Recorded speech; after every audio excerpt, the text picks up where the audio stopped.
Hey guys, welcome back to my channel. This is Chris. Let's see why I would not buy the Moon Swatches. There are 11 of them, and there are 5 reasons why I would personally advise against buying these watches. Today, wrist check, I have the Hamilton Khaki Field bronze on my wrist with a tailor-made leather band. The first reason why I would not buy the Moon Swatches is the acrylic glass. So acrylic, being a fancy way of saying plastic glass, means that it will scratch very easily. In fact, I mentioned that in my review of the Mercury version, where it got a huge scratch on it by basically rubbing against the jeans pocket. That to me is one of the biggest deal breakers there is. Because I own a lot of Casio G-Shocks, for example, just to mention one.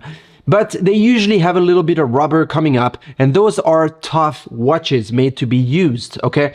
This one doesn't. This one has that, a domed acrylic glass that looks actually very good. It looks very good. I give it to them. But it is very easy to scratch.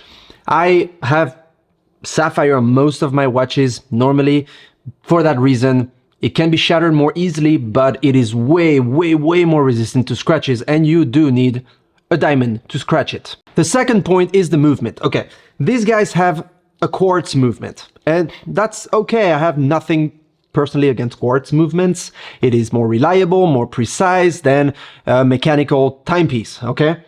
The thing is, other brands implemented, for example, solar technology, okay? There is a solar panel underneath and it recharges in a solar way, okay? Using the sunlight or just any light you have around you. That does not cost a lot nowadays. It is actually something that they could implement and they could use so that your battery keeps running. Because having a quartz battery like this, I didn't find anywhere on the website how long it's gonna last, but I estimate about a year or 2, maybe 3, and you every time will have to go and get your watch battery changed.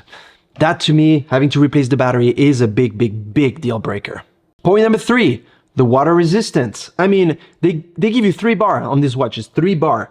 3 bar is like saying, I mean, you can wash your hands with it and you can go under the rain.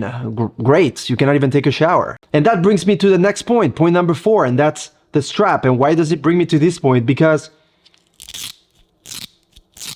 imagine doing that hundreds of times, because every time you're going to take a hot shower, you're going to have to take off your watch to take your shower. Now, I don't know if people take showers with their Moon Swatches. It is not advised to do so anywhere. They tell you not to do it. Maybe you do it and it's okay, but there's no way of, there's nothing that seals the watch against water. There's no screw down crown or anything like that. So I would not suggest to do so. And after a while, that strap is going to get destroyed. I already know. I mean, it's Velcro. It's not like Velcro made of gold. It is still Velcro. And you can see already, little crease and little lines. And I mean, this is a watch that's very recent, hasn't been used a lot, and it doesn't look good already. I'm sorry.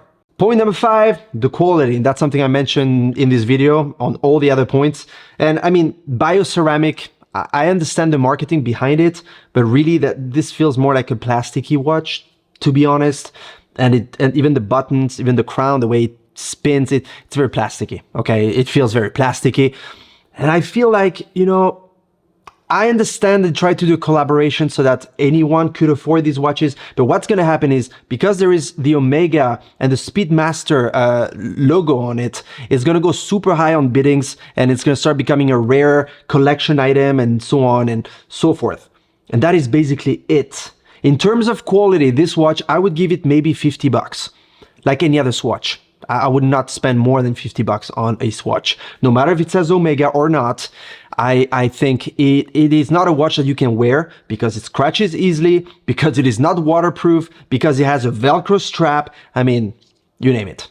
And I decided to put a point number 6, and that is the price. We are talking 260 dollars or 250 Swiss francs for these watches. As I just said, I would not give more than 50 bucks for a watch like this.